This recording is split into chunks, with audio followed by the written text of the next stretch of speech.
Isso faz parte até da dieta sensorial. Eu vi uma vez uma TO que ela sugeria a troca.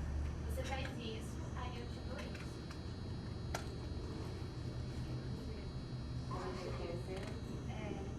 Eu deixo você fazer meia hora, 15 minutos isso, 15 minutos aquilo. Daí 15, vai trocando. Porque aqui, dentro da integração sensorial, a criança ela vai ser motivada, mas o que a gente faz é até procurar assim, o que é que ela mais gosta de fazer, como é que eu vou fazer.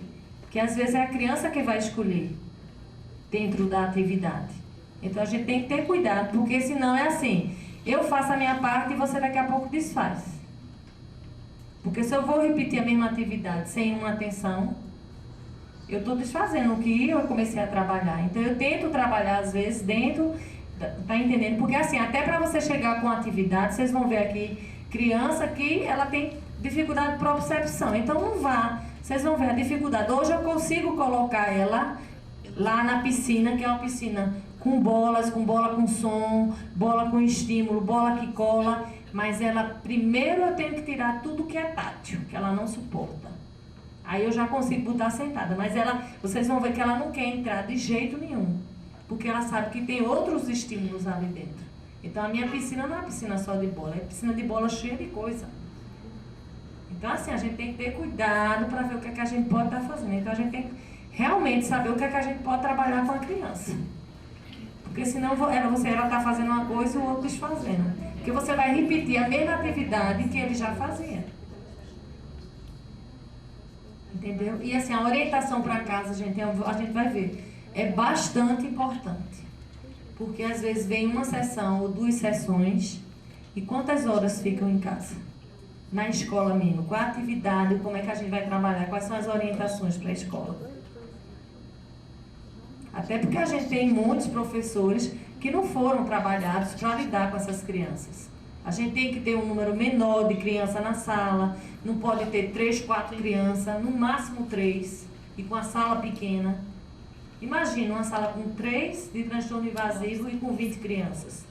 Ela não vai fazer nada nunca, nem com o auxiliar que está junto dela. Não tem como trabalhar. Entendeu? Então são coisas que a gente tem que estar pensando como trabalhar.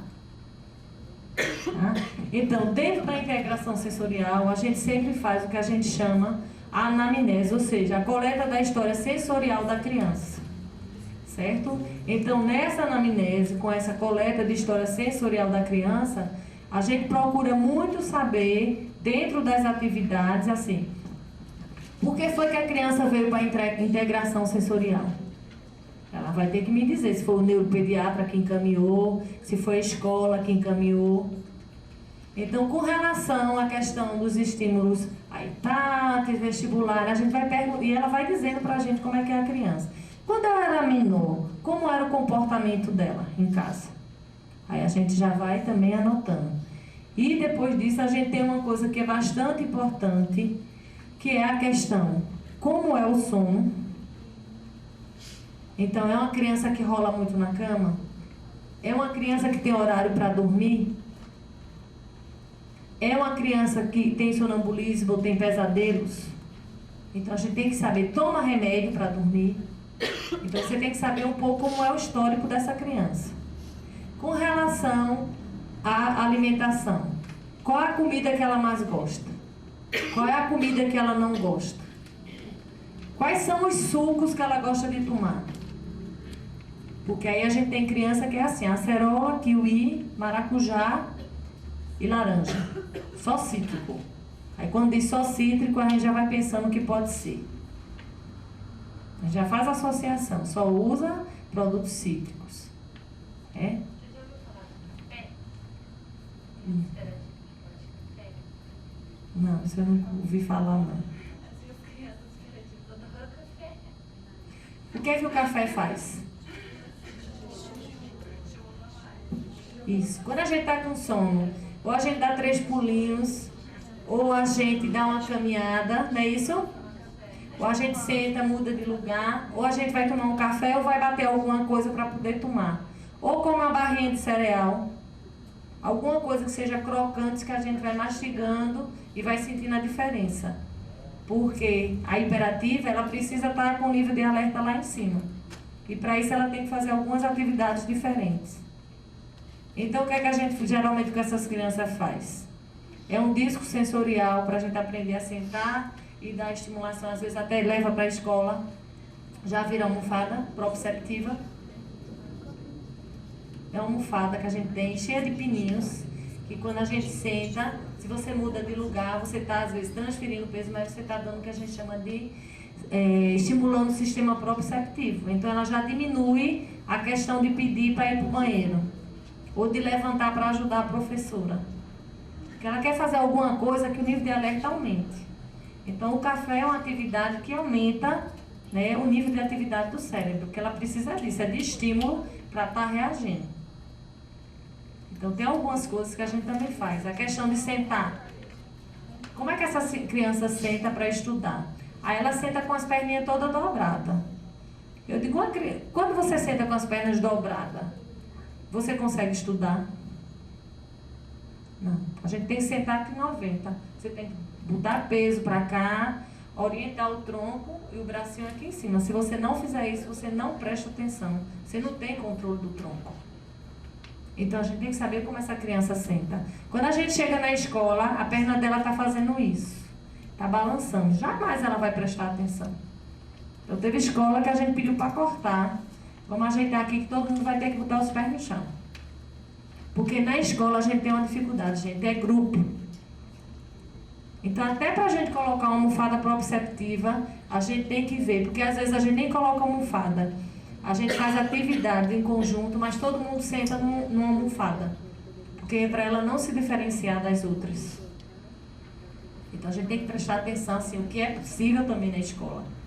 Porque às vezes a gente quer montar alguma coisa e não pode. Porque você vai diferenciar as outras crianças. Então a gente tem que ter cuidado com isso. Tá? Aí na triagem a gente vê qual é a queixa com relação ao processamento sensorial. Porque ela tem que vir com a queixa. Ela tem que me dizer por que foi que ela veio. Ela veio porque foi encaminhada. Quando ela foi encaminhada, ela falou um pouquinho com relação sono, alimentação. Aí vem o vestuário. Qual é o tipo de roupa que ela gosta de vestir?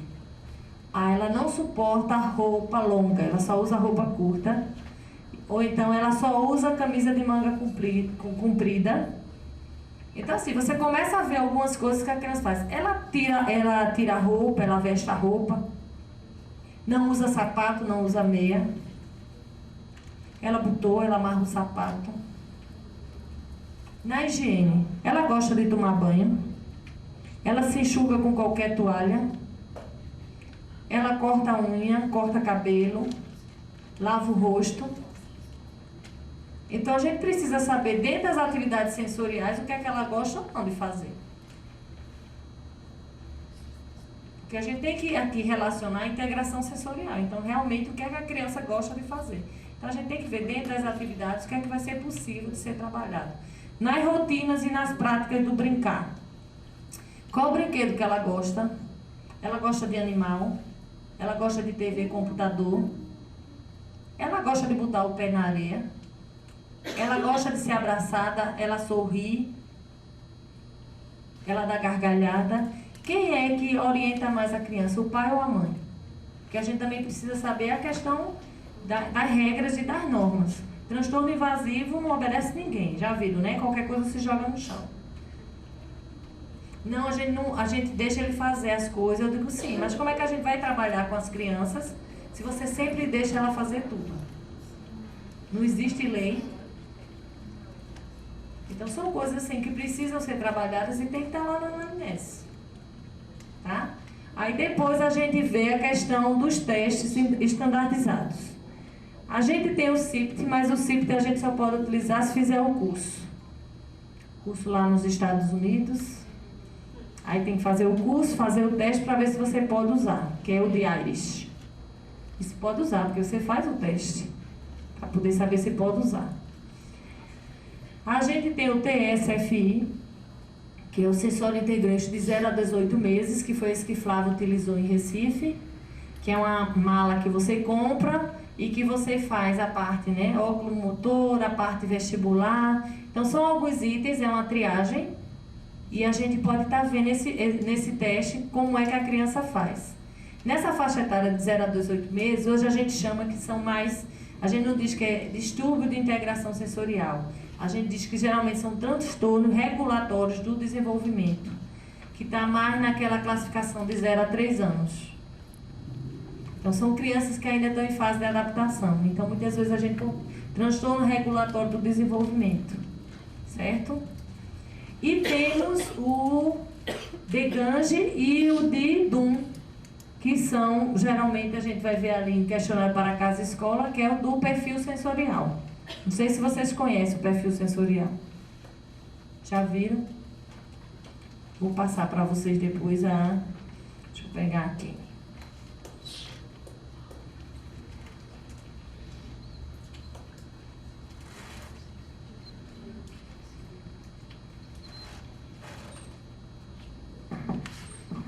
São testes, todos em inglês. Todos os testes estão aqui. Só para vocês terem uma noção do que é que a gente usa dentro da integração sensorial, tá?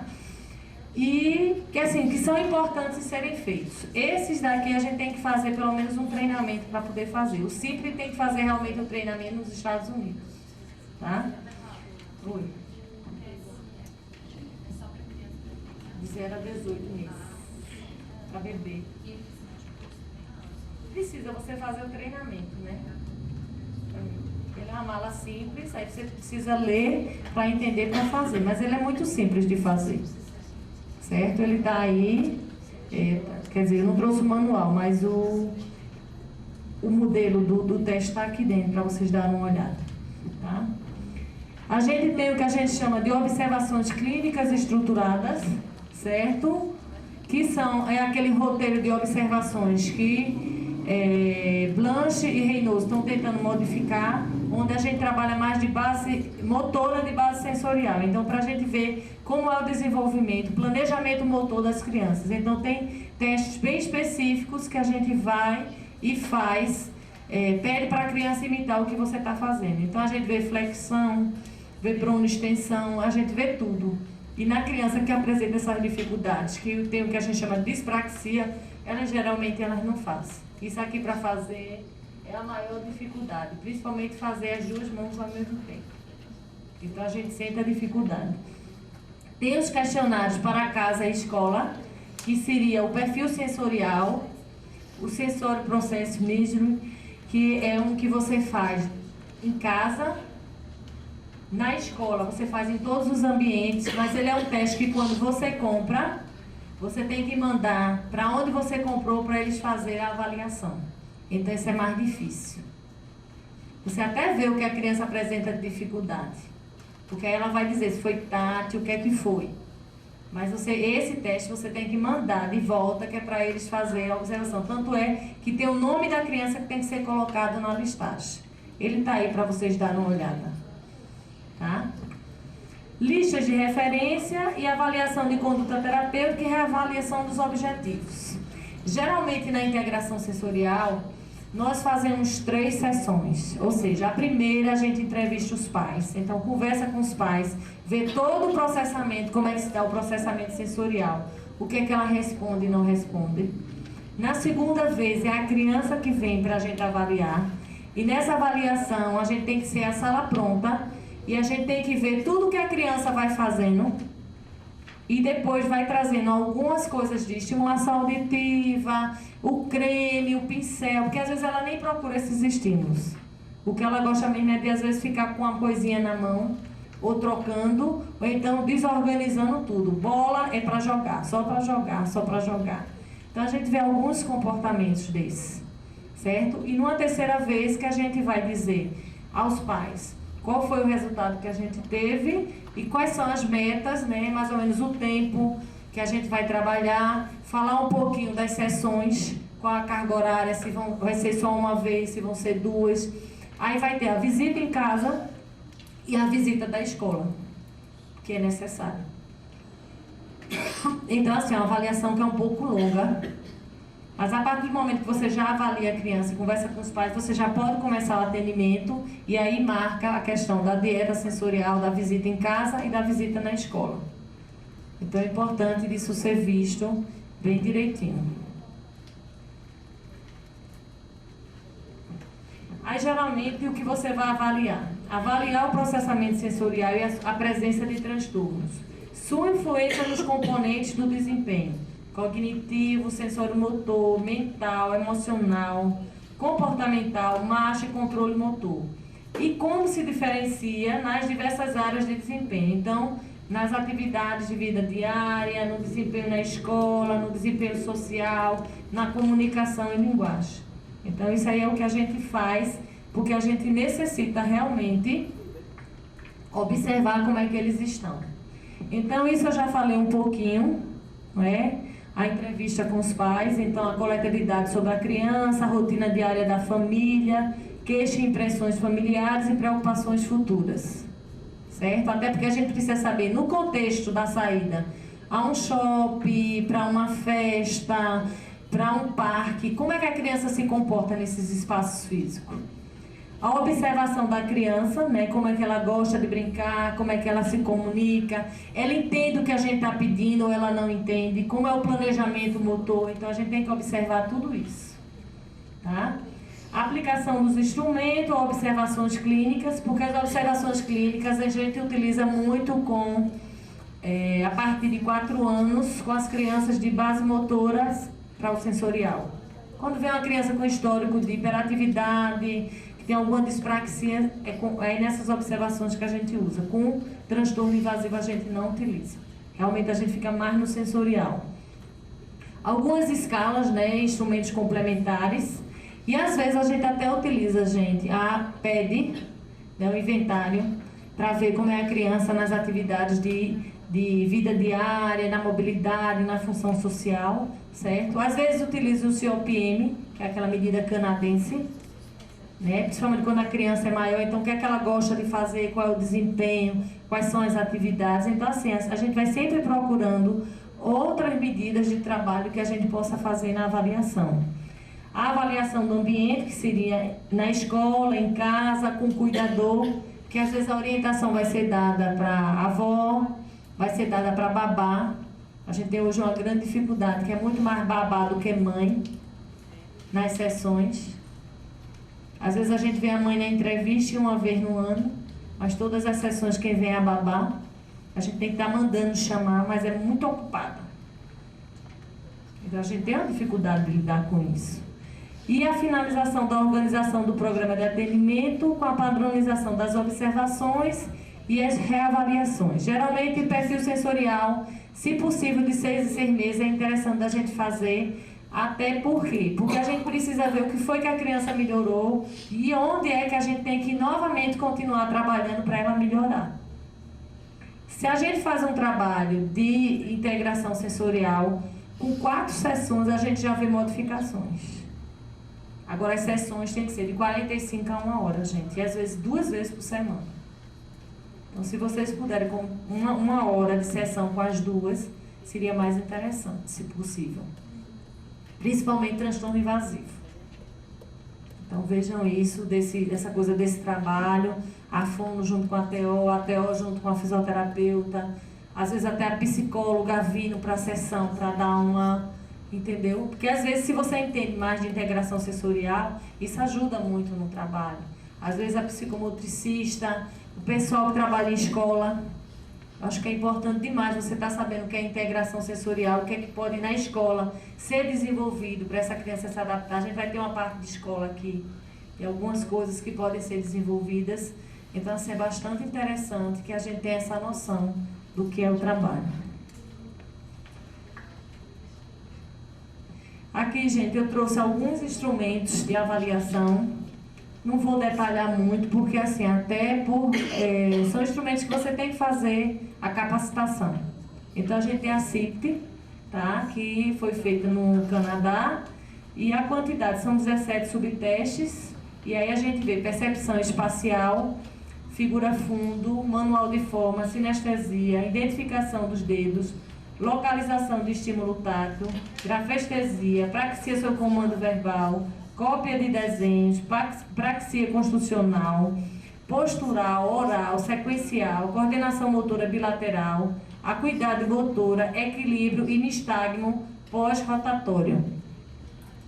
Isso aí é importante da gente ver. que é aquele que a gente dá a volta na criança até para ver se na hora ela volta e ela se organiza. Porque às vezes tem criança que tem esse problema de dificuldade, principalmente criança de dispraxia.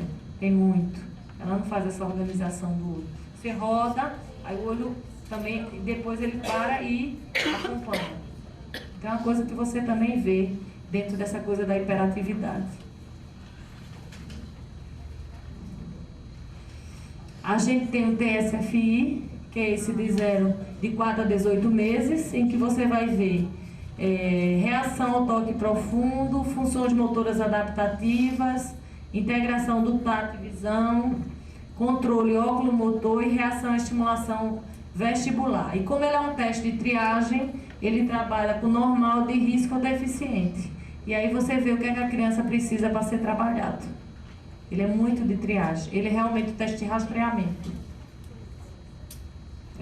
Esse é fácil de fazer e realmente a gente recebe uma mala que vem um manual e vem os brinquedos para você fazer as atividades. Ele é fácil de trabalhar.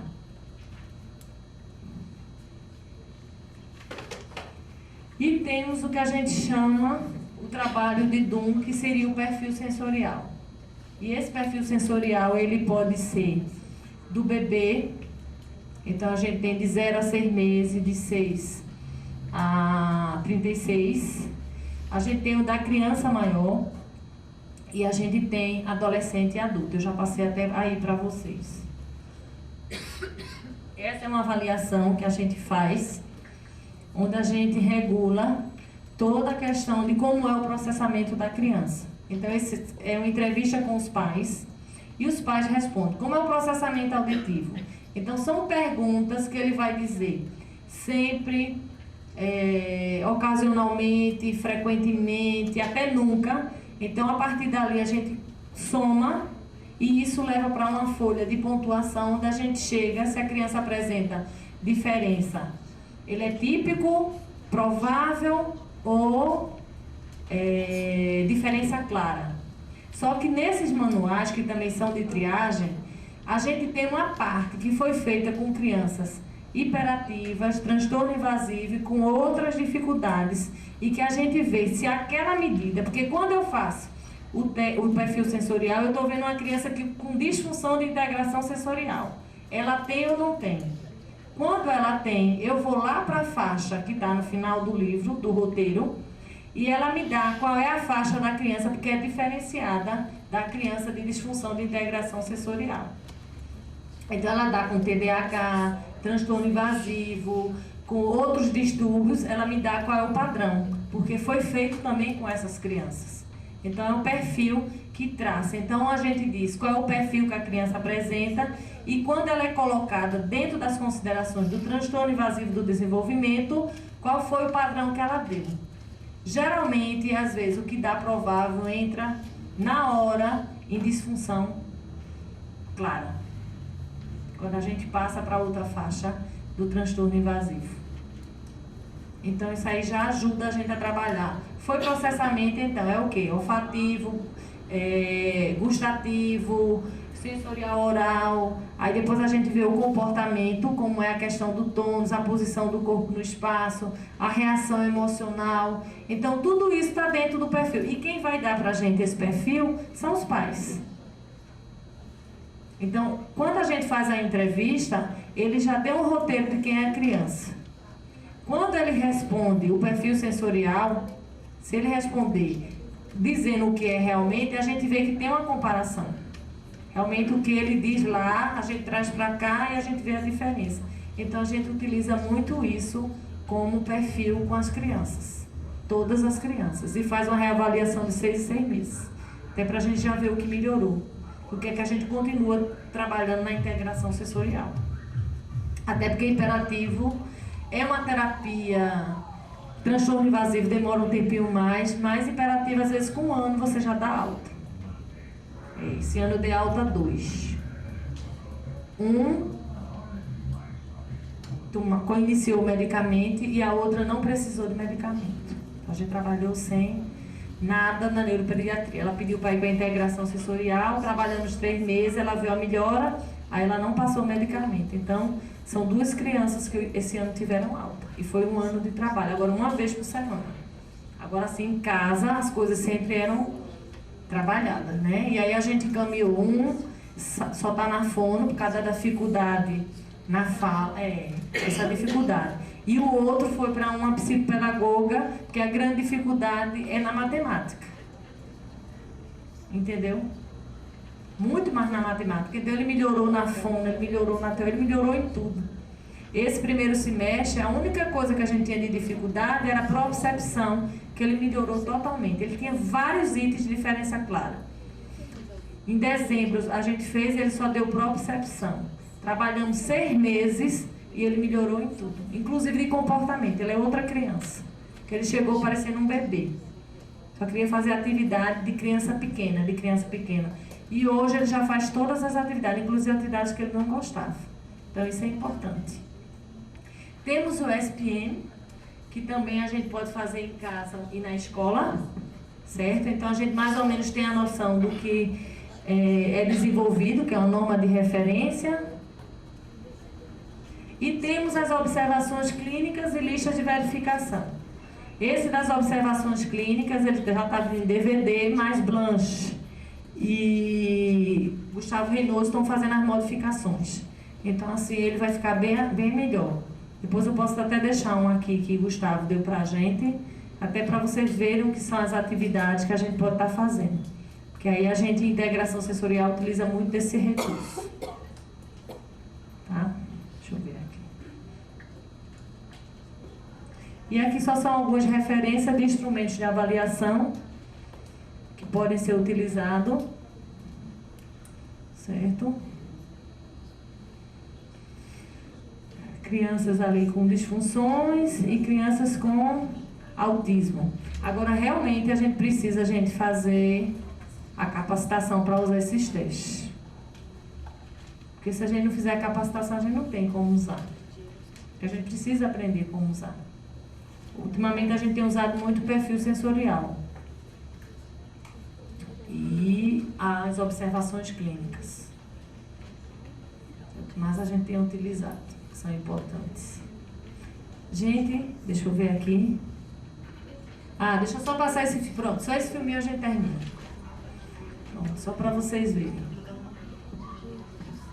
Geralmente nessa piscina eu trabalho não só com esses tipos de bola, mas às vezes eu boto bola com som.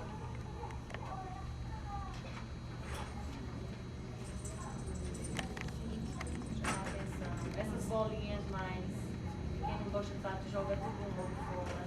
Essas bolinhas que também colam. Então assim, são vários tipos de estímulos básicos. Às vezes a gente coloca também esse tipo de tátil, que são bolas também de encher. E tem elas grandes e tem elas pequenas também. Então são legais de serem trabalhadas.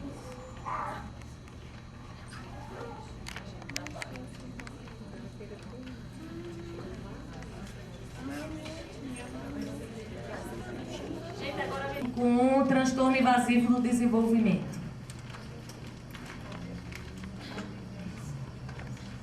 Eu sei que todo mundo aqui conhece, tem alguém em casa, tem alguém nos consultórios, tem alguém na escola. Vamos lá? Você que estava aqui me falando de algumas crianças, vamos ver aí o que é que você tem visto com relação à criança com transtorno invasivo do desenvolvimento. Fique em pé, que aí você fala mais alto.